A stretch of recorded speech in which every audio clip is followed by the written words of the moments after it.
Welcome back to another episode of Live from the Backroom. I'm, of course, your humble host, John McAndrew, and today I wanted to talk about a holiday that is near and dear to my heart. No, it isn't Christmas, even though I absolutely love the holiday season, and I'm really happy that it's finally December. I've missed the cold weather, and with everything going on with 2020, while this may not be able to make up for it, it will certainly help. The holiday that I'm actually talking about is Record Store Day. There's something about Record Store Day that feels like Christmas all over again. Like the night before, you're so giddy to get to your local record store. Now, I am not going to tell you where I camp out because some things need to remain secret. It's like magician's tricks. But I will tell you this. There is a certain feeling you get when you're camping out at your shop. For me, because I'm crazy, I like to camp out at least a day ahead. So I'll get at the record store 13 or maybe 15 hours ahead of opening. So the shop that I go to hands out numbers at 9:30, doesn't open till 10. I'm usually at the parking lot by 9:30 p.m. the night before. There's just something about it that is so rewarding. Plus, all of the people that hang out there, I have come to know and honestly adore because I get to swap stories with people about concerts, records, new albums, kind of all over the map. It's a lot of fun. Excuse me, reaching for my water there. Let me back up. I want to talk about how I got into Record Store Day. It goes back to probably my senior year in high school. I had never gone to one before, and I didn't really understand it. At that point, I had only been buying records pretty much online, or every once in a while if I walked into a certain record store by my house. And I saw these flyers for this thing called Record Store Day. I'm like, oh, well, that's cool. Maybe I'll go sometime. But it wasn't until one of my buddies, Tyler, who I will hopefully have on soon. And Tyler, if you're listening to this, text me. We'll have to figure it out the next time you're down from Bay Area. Little shout out to you there, bud. So he texts me out of the blue and goes, dude, you got to join me for this event because there's going to be a release for David Bowie. So it has to be early 2016. Now, David Bowie had passed away, and that was one of the hardest things I ever had to deal with because growing up, David Bowie meant so much to me. I grew up listening to Ziggy Stardust, Rebel Rebel, Aladdin Sane, Modern Love. That's why I have close to his entire discography on vinyl. He means that much to me, and the Starman will always exist. So when it was announced that year that a live album that goes by Cracked Actor, which had never been released, was finally seeing an official release, I knew I had to go. It was almost like the pilgrimage to a sort of music mecca. It was really, really strange, and I didn't understand it until I got there. So I get there, it's 5:30 in the morning. I'm number 19 in line. And it wasn't until the year after I realized, oh, you have to plan Record Store Day like you're planning for war. You have to figure out what time you're going to get there, what items are on your list, what are your backup items. Kind of a lot that goes into it. It's really funny. You even have to put weather into account. Well, how do I dress? Do I have to dress warm? Do I dress down? Da-da-da-da-da-da. Bring a chair. Bring a sleeping bag. Some people do crazy stuff. There's one dude that shows up in an RV, which, side note, real quick, I don't want to sound like a gatekeeper, but if you're showing up to your local record store with an RV and everybody else is camping out in chairs, take the hint. Get rid of the RV.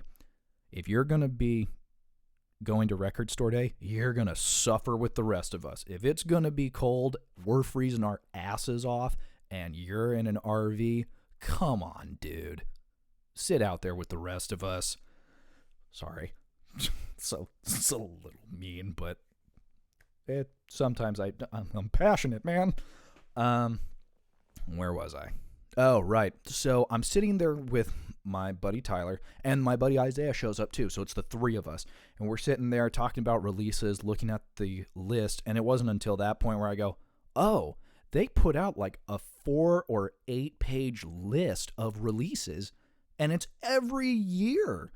And I think if I remember correctly, the first record store day I went to, the ambassador was Pearl Jam. I'll have to look back because I always get a grab bag wherever I go, or whenever I go to this specific record store. My friends that'll be listening to this that I always see at record store day are probably going to message me and just go, way to go to not give away the secret, man.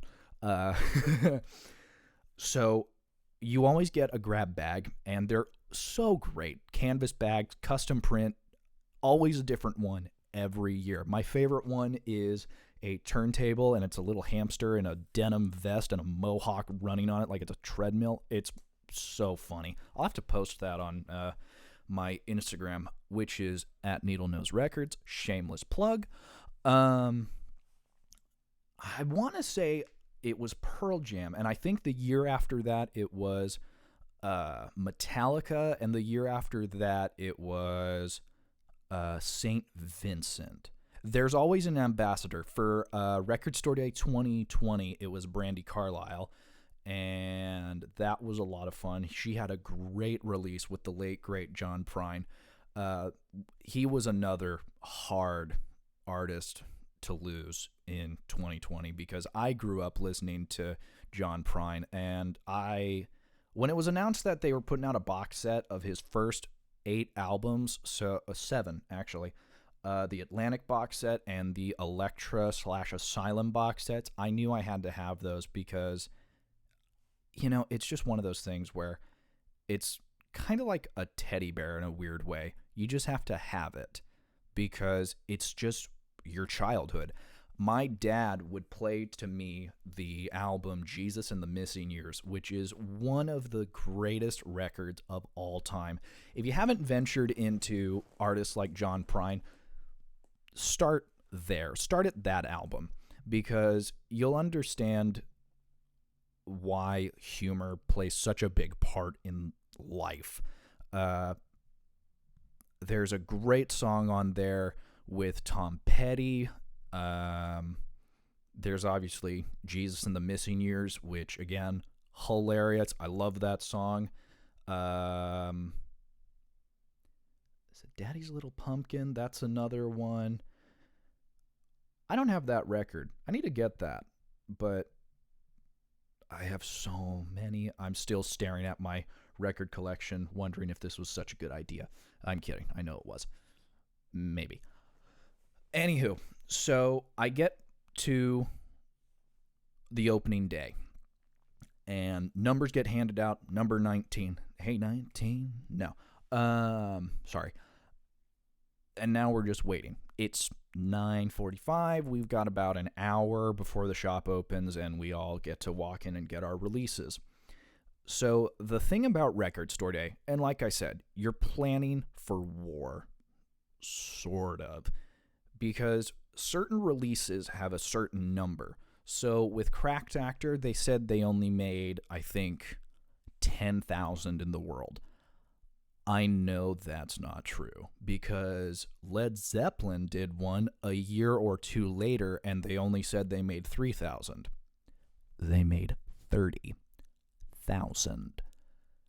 And it now sells for less than what it sold for at the beginning. Ironic. But that's Record Store Day. So, like I said, Cracked Actor said 10,000 in the world. I had a feeling I wasn't going to get it.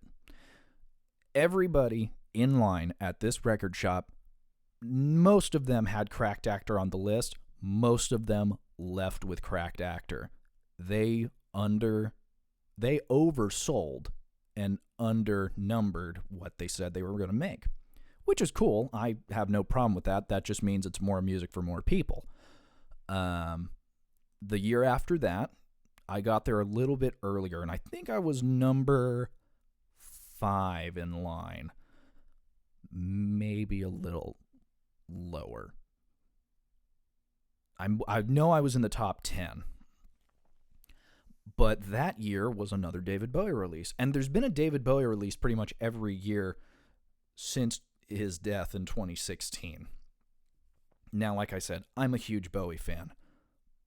But you can only put out so many live records. Unless they re-release like the Glass Spider Tour, which that would be awesome. Oh, what the hell. Keep releasing live albums because I know I'm going to buy them because they're just so good. Sorry. So, the next release that I got was Live at the Welcome to the Blackout, 1978, I think. If I can see the spine from here. Yep, David Bowie, Welcome to the Blackout, 1978. That was a great live record. Amazing. What else came out that year?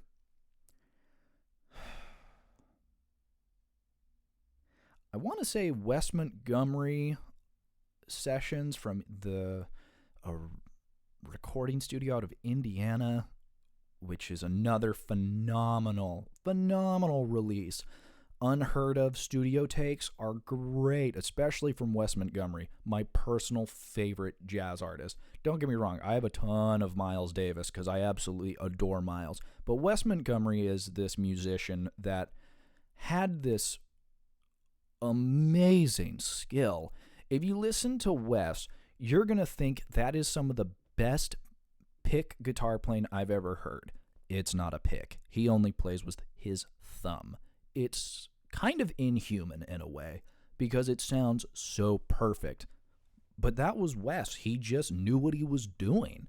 It's the same thing with Miles, whether you're listening to Kind of Blue, Bitches Brew, Tutu, Roundabout Midnight. You could even go back to the Prestige Miles, Steamin', Workin', blah, blah, blah, blah, blah. It's all fantastic. So this year's Record Store Day, because of COVID, had been pushed back twice already. It was supposed to be April, then it became April, May, June. Then it got pushed all the way back to October, August, September, October, I think. It went from June all the way out to October, November, September, October, November, whatever. It was called Record Store Day Drops. It was 1 week, 3 months. So, one Saturday, 3 months.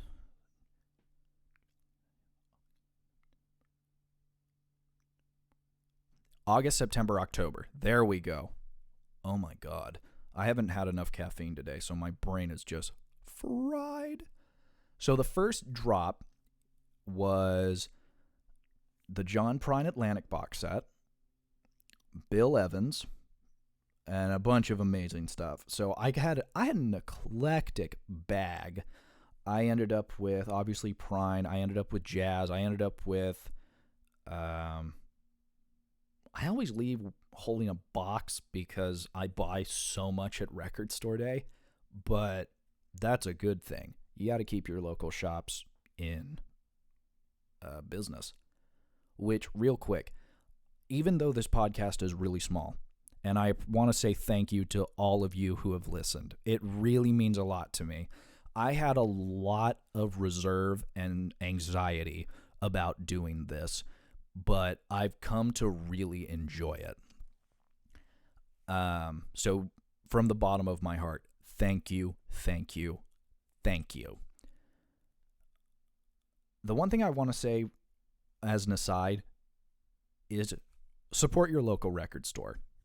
Always support your local record store, your local bands, local brands, businesses, whatever. Small Business Saturday is, I shouldn't say it's a bullshit holiday. It isn't. It's a good thing. You need to support small business, but Small Business Day is every day. So if you can, shop local, shop proudly.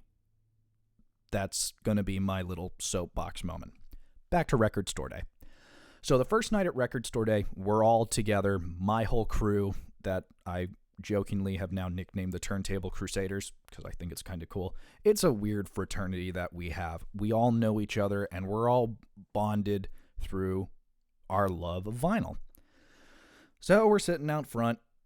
It's 11:30 at night the day before Record Store Day because we're insane and, that's fine. Sitting there, shooting the breeze, laughing, joking. And then we all realized, even in the most turbulent time, you can still have a little bit of normalcy. The biggest blessing in disguise was actually going to Record Store Day. I had a lot of anxiety going into, 2020. And after getting to the parking lot, hanging with my friends, it all sort of melted away. And it was a lot of fun. So the first Record Store Day drop, off without a hitch. I'm there by probably 10, and I leave at 11 the day after. Come back home, drop all my releases on in my room, and I just crash out for probably 5 hours on my bed. That's another weird tradition. Not really a tradition, but kind of one of those things where, you were out of your house, camped out at not a random place, but camped out in a parking lot for almost 15 hours. The last thing you want to do is turn on all your equipment and start throwing records. The first thing you want to do after the adrenaline runs out of getting your releases is sleep. So I got home at probably 11:30. I didn't get up until about 4. So what is that? 11:30, 12:30, 1:30, 2:30, 3:30, 4:30. About 5 hours of sleep. And I got up, and I felt like I was on another planet. I was so sleep deprived from being awake that long that I realized, okay, no more coffee. Oh yeah, that's another thing that I used to do. I brought a thermos of coffee, like a gallon's worth of coffee, and I would go through it, the entire thing, in 8 hours. Do not, under any circumstances, do that. That was a horrible idea because all I would end up having to do is just keep running to the bathroom and I'd be hopped up on caffeine. But I'd still sleep like a baby. So it's one of those things where you just kind of pro-con it. But I realized it's just a bad idea. Second Record Store Day drop comes and it's now... What hell did I get on that second one? I have my list somewhere. I should have pulled that up. All I know is I ended up at my record store that I shop at. There are certain rules that they have set. Every record store has a different set of rules. You can select any number of titles you want at some. You can only get a specific number of items at others, and, hearsay, que sera, sera, whatever will be. That's kind of the rule book at different shops. At this shop that I go to, the standard is 8 items. Now, if Record Store Day is stacked with releases, like instead of it being the standard 4 pages and it's like 9 pages, most of the time the owner would go, okay, we're upping the ante. Instead of it being 8 items, you can do 12. That's only happened on a rare 2 occasions, I think. Every other time, it's only 8 items. However, Record Store Day is once a year, but with 2020 being 2020 and record stores in jeopardy, they decide to break it up over 3 days, over 3 months, so that way the record stores would have plenty of revenue. So instead of getting only 8 releases in 1 year, we ended up getting 24. Technically 32 because we had Record Store Day Black Friday, which was amazing. I'll get to that later. So,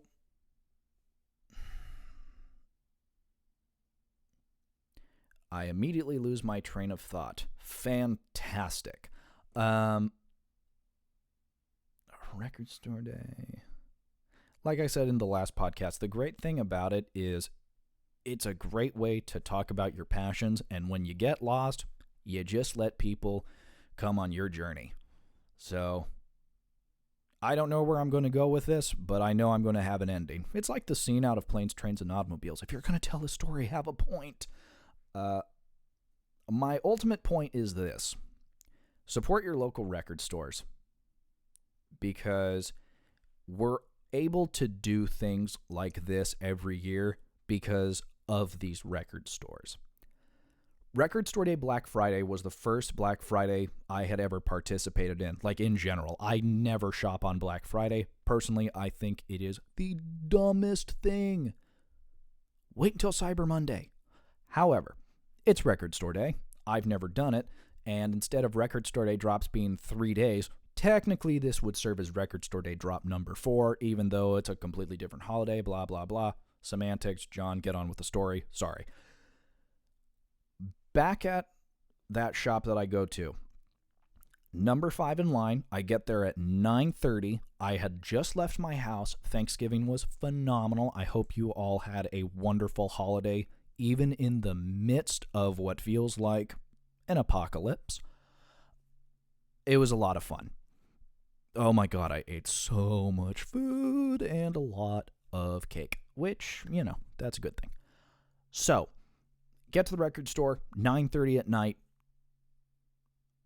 and wait in line, double-checking lists, see what got in stock, because you're able to look through the windows.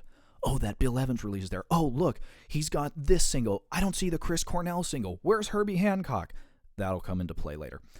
So, we're all shooting the breeze. We're talking with everybody that's there. What time did you get here? Oh, I was here at 2 p.m. Don't you? Why? Because I wanted to get this release. There's a guy who goes to this record shop that I and a bunch of other people shop at. His name's Mike. He's a legend. I adore this guy because he's kind of crazy. But we all are if we're at a record store at 9:30 at night, the day before it opens. Again, that's not important. Just let me be. So, the Rolling Stones had put out a special 50th anniversary pressing of Let It Bleed. They only made 900, but they're hand-pressed vinyl, 180 gram. All of them are a different color. So no two are alike. You get a certificate of authenticity, and once they're gone, they're gone. So like I said, Mike had been there since 2. And the shop that we shop at had one of the Rolling Stones releases. That was the only thing on his list. One and done. But the owner of this shop already knew that, pretty much told him, well, you're here, so you're obviously going to get this. And we just hung out. And that's pretty much all it is. Except for one key issue. I had dressed as warm as I could, except for my legs. Now, for those of you who know me or don't, the best way to describe my build is about 6 toothpicks held together with twine. I am a skinny human being, so I get cold quickly. So I'm wearing 2 sweatshirts, long sleeve shirt with a t-shirt on top, because I know it is going to be freezing. Everybody there, well, almost everybody, is wearing cargo pants, long johns, all of it, because they're going to be battling the cold. I was there for probably an hour. My knees went numb. I couldn't feel my own feet. And that's when everybody was like, dude, that's why you got to pack thermals. I didn't do that. Guess who bought thermals the day after? Me. So, cut to 3 in the morning. We're still talking, hanging out, falling asleep in our chairs here and there. And I finally just call. I'm like, all right, I'm done. make fun of me if you want to. I'm going to go venture to my car. Like, I am that cold. Start my car, throw on the heated seats. I pass out. I wake up. I'm sorry, let me back that up. It's midnight. I call it car heated seats, blah, blah, blah, blah, blah. I fall asleep and wake up. It's 3:30. And I had put my seat all the way back so I could just mummify myself. I had a blanket in the passenger seat, so I rolled myself up. I looked like a burrito. It was great, and I was so warm. I wake up, and I tilt my head up, look outside to where all the camping chairs are. I got there at 9:30. I was number 5 in line. By midnight, there was 10 people. Most of the time, by midnight, there's 20. Record Store Day is a serious game for some folks, and it's so much fun. So, 3:30, pass out again. Everybody, that's what it was. I look out, and it's a ghost town. All of our chairs are still there. Nobody screwed with those, which is a nice thing. There are some rules there. Nobody is to mess with your space in line, and if they do, immediately they are not allowed at that shop. I don't know if that rule is true. I kind of hope it is. That's never been really talked about, but again, there's some rules of honor when it comes to camping out. Fall asleep again, wake up, it's 6:30. I've never slept so soundly in my car, but hey, the cold does crazy things to you. I get up, my hair is a mess because I had a beanie on, so much for hair gel, and I just left it on. I'm just like, you know what? I'm done. This is the look. I don't care if I look homeless. I'm just here for a good time. Everybody is starting to get up. It's like watching bears come out of caves, like have zombies, just like, dude, it got cold. That was like 3 a.m. and I just decided to go in my car. We just start laughing because everybody is used to just hanging out in their chairs. But here we are, waking up in our cars. So 6:30 rolls around. We go to the coffee shop a block down.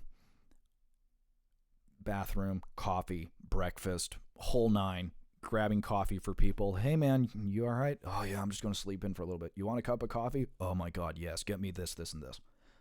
That's like I said, there's honor among Record Store Day. We just help people do things. So get there, get breakfast, get coffee, get all caffeinated, and then it's right back to shooting the breeze, talking about albums, concerts. Oh, what are you guys going to do for next Record Store Day? Oh, we should need to get together and do a listening party for these albums. Oh, let's go grab a couple of beers after this. Da-da-da-da-da-da. Everybody's just talking. And then the moment arrives. It's 9:30. The owner of the shop comes in and numbers get handed out. Now, the best part about Record Store Day when it comes to record store owners, they know who's going to be there. So, if I said the owner's name, it would give away what shop it is, so I'm not going to do that. But he walked past us and just goes, my usual suspects, you made it through the night. All right, we'll hand out numbers in about 2 minutes. Goes in the shop, unlocks it, brings up stuff, and then the numbers start. Everybody stands up like they're getting medals. It's a really fun experience, and it's just one of those things where, you look at your number and just go, I did this, and it's worth it. So, like the rules state, hand out numbers at 9:30. Shop opens at 10. So, shop owner starts putting things out, ads, posters, whatnot. All the, Frank Zappa, Peaches and Regalia, just all the usual stuff that you'd see at a record shop. Signs, yada, yada, yada. 10 o'clock rolls around, walks out like Willy Wonka from the Chocolate Factory. All righty, kids, it's showtime. First 5 in. Now, again, because of COVID, only 5 people at a time. Usually, in the perfect world, COVID never existed, everybody would be in the shop, whether they were browsing or just waiting in line. And the way it's set up is all the releases are set up in the back behind the counter. So you'd walk up and just go, Oh, yeah, do you have Motorhead on Parole, Bill Evans live at Ronnie Scott's, the Motorhead Christmas single, John Prine Asylum box set, Sonny Rollins live in Holland, David Gilmour, Pussifer, and what was the last release I got? Oh, that was it, because the Herbie Hancock release I wanted didn't come in until 3 days later. That's another thing for Record Store Day, Black Friday or not. If there's a release on your radar that doesn't come in, 9 times out of 10, it'll be there either the day after or 2 days later. Again, you can only do so much through USPS and UPS and FedEx. They do their best. I'm not narking on them. That's just the trick of the trade. If it's not there, they'll let you know and just say, hey, come back or we'll let you know. So I also ended up walking out with an amazing box set that had just come out the night before on Friday. Jimi Hendrix live in Maui. 3 LP set with Blu-ray of the footage and a download code. I'm like, come on. There's no way you can say no to that. It's Hendrix. So that was the end of Black Friday. We all ended up with our releases, walking out just like, man, all right, we're going to wait for the next one. And as if the wax gods above were looking down, everybody got an email at the same time. Get ready, Record Store Day 2021 in June. Now I will be back at my record store, same bat time, same bat channel. And I will be with my usual people, and we are going to have a lot of fun. Record stores are one of those places that, to me, it's a place of meditation. I feel so at home at record stores. There's just something about it. There's just a vibe at a record store that you can't get anywhere else. Now, I mean, it's cool to look at records at Barnes & Noble, Walmart, and all that stuff. Don't get me wrong. I buy from them too. Not so much Walmart, but Barnes & Noble gets some really cool releases. But there's something about record shops where you just walk in and go, this is my place. Like, record stores are like the same way people feel about restaurants and bars. Like, you just know people that are going to be there. Like, you're the regulars there. I have a funny analogy that I came up with. It's a little off the wall, but so am I. So it works out. To me, record stores are a lot like churches, and all of their owners are, in a weird way, like preachers of different types of music. One of my favorite record stores in Vista, Standards, is owned by a guy named Colin. When you look at him, you just go, he could break me with his eyes. He's one of the nicest people you've ever met. But he is a part of the punk and hardcore scene in North County. And he is so knowledgeable. And he'll tell you which ones you should look out for. And I would know because I've asked him. Then there's Spin Records in Carlsbad. Ken is amazing. He is so knowledgeable. And he'll always turn you on to different things. And then there's, of course, Lou of Lou's Records. Like I said, record stores to me are like churches. But to me, Lou's Records is like the Vatican. And Lou is like my personal pope. I adore Lou. Because, I mean, he's just the guy you go to. He's always there. And he's always quick with an answer. Good or bad, right or, actually he's always right. He's never wrong. So, even if you think he is, he isn't. Because, well, he isn't. So, take care of your record stores. Support them when you can. And every year at Record Store Day, make sure you're in line. Because next year is hopefully the year of redemption for everybody. Because 2020 was the year of the Great Reset. People rethought everything. I've rethought how I'm going to camp out for Record Store Day. I'm bringing a 15-man tent. That's not true. I'm bringing an RV. That's also a lie. I am going to be sitting there with my blanket, my thermals, my camping chair, and probably another plate of burritos. It's the perk of having friends who work in restaurants. I showed up one night with 5 plates of just burritos for my crew, and it was fun. I know this podcast was a little strange, but again, I just wanted to jump on and talk about Record Store Day because it is so much fun. And if you haven't gone, you have to at least go once just to appreciate it, or just to people watch. It's kind of up to you, and I can't knock you one way or the other because I would respect it in any case. That's about it for me. I just wanted to jump on, say hi, tell you about Black Friday. Hope you enjoyed this episode. If you're looking for any more content, make sure to follow me here on Spotify or wherever you get your podcasts. I now have it on Apple Podcasts. All you have to look up is Live from the Backroom. It should pop up. If not, if someone could please let me know so I could fix that.